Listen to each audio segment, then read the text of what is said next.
And then you tell me how you got started. Yes. And then your mother, and then with your shoulder, and that you're certified now, and that you've been Yes. teaching him some of the experiences of your students. And,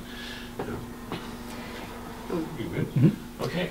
Okay. My mother was diagnosed with larynx cancer 7 years ago, and it was just devastating to the whole family. She had to have 7 weeks of radiation every day except the weekends, so we were off to Hamilton every day.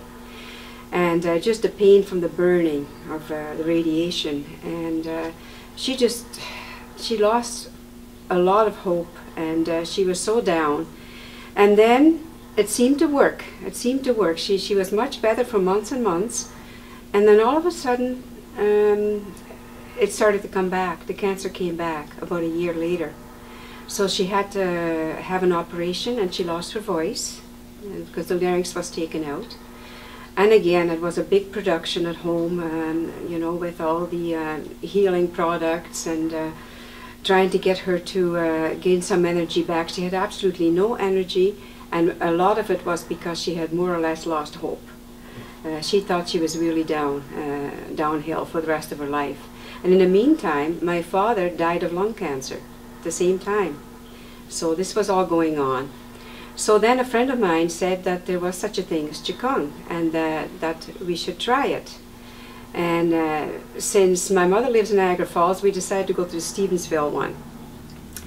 So we started to come every week, and she enjoyed it because she was a person who had always done exercises, and she felt comfortable with the QiGong, and she started to do it every day, and her energy just improved so much, and her hope for the future as well.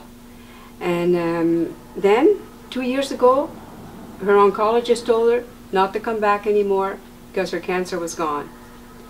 So that was a big relief to all of us. And in the meantime, she also had some skin cancer to clear up right there, and it is also gone, and no more pain there either or anything. And at her age now, she's 91, she does her QiGong every day and really enjoys it. And sometimes we do it together. If I'm over there, we do it together. And I think she's going to come as long as she can. She'll come to the QiGong, and she really feels good. Now personally, when we started with the QiGong, I had a rotator cuff problem on this shoulder, and it was really bad. Like I couldn't even open any of the big doors of public places, you know how heavy they can be. I couldn't open them. Even driving was sore because you have to hold your arm up when you drive, more or less. So when I started doing the QiGong with my mother, about, I would say maybe 2 months later, all of a sudden I felt it was gone. And now I can do anything with this arm. I always did. I can do my hair, I can do anything with this arm. And then stupid me, I did the same thing to the other arm. And I knew what to do now.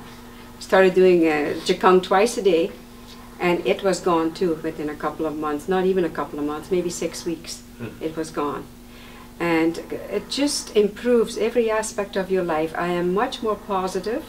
I was quite negative when all these things were going on with my mom and dad, and quite down. And I felt that the QiGong brought me up. I look forward to doing it every day. I feel good after I do it. I have a more positive outlook. And I also feel, I'm sort of a clumsy person, that if you fall, you're not going to fall as hard because you're doing your QiGong. You're not going to fall as hard. You're able to save yourself, and also you have better balance. So there's just a lot of things about it that are really, really good. And I thank QiGong for the life we have now. You became certified to teach now. Yes. I decided to become certified to teach because I thought it was such a great thing. It would help some other people with it. And the students I have about 5 that come loyally, and they just love doing it. They just love their QiGong. They don't want to miss it. Unfortunately, I can't make them do it at home every day. They just come for their classes, and I try to talk them into doing it every day and they all have the DVD, but no, they just won't do it every day. And I wish they would, because they feel so good after doing the QiGong. See, why aren't they doing it every day, you know? But they say they're too busy, and yeah. you know. That's great. Mm-hmm. Thanks. Okay, all right.